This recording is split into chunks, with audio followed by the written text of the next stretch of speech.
Perkenalkan, nama saya Ermita Ranisa Mangilailai, NIM 856306267, Prodi PGSD, tugas Pancasila, yang berjudul Proses Lahirnya Pancasila BPUPKI Piagam Jakarta PPKI. Pancasila sebagai dasar negara Indonesia tidaklah muncul secara tiba-tiba, melainkan melalui proses sejarah yang panjang penuh dengan dinamika. Berikut adalah proses lahirnya Pancasila yang melibatkan beberapa tahapan penting.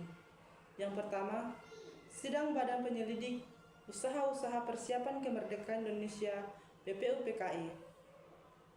Pada masa menjelang akhir penjajahan Jepang di Indonesia, Jepang membentuk BPUPKI pada tanggal 1 Maret 1945 untuk membahas dan mempersiapkan kemerdekaan Indonesia.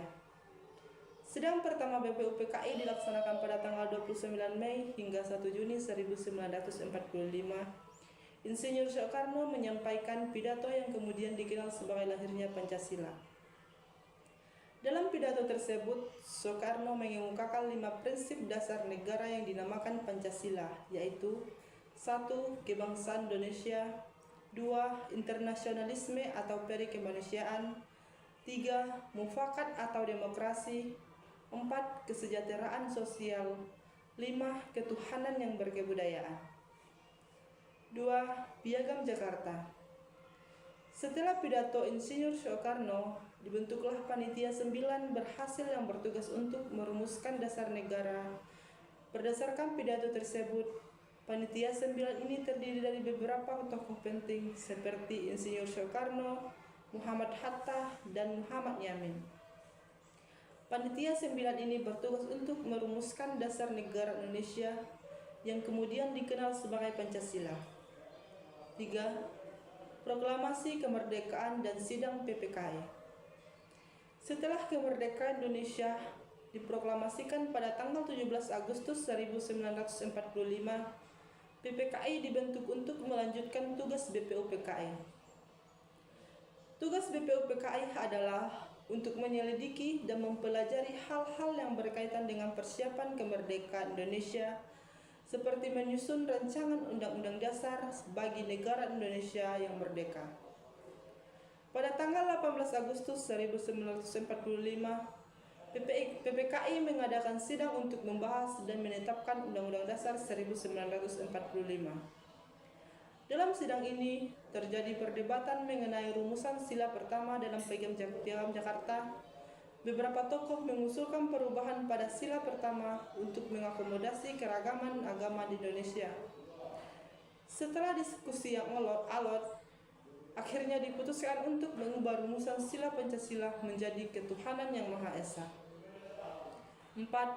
Pengukuhan dalam pembukaan Undang-Undang Dasar 1945. Setelah perubahan rumusan sila pertama, Pancasila secara resmi dikukuhkan sebagai dasar negara Indonesia dalam pembukaan Undang-Undang Dasar 1945. Pancasila menjadi landasan ideologi bagi negara Indonesia dan menjadi pedoman bagi penyelenggaraan pemerintahan dan kehidupan bermasyarakat.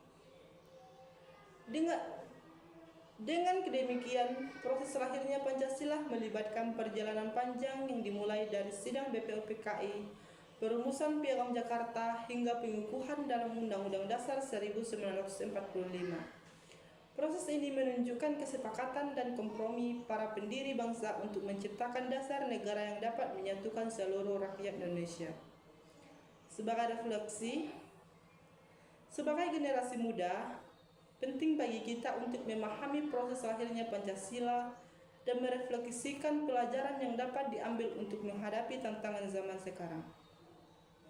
Beberapa hal yang dapat kita pelajari dalam proses lahirnya Pancasila. Yang pertama, pentingnya kesepakatan dan kompromi dalam mencapai tujuan bersama.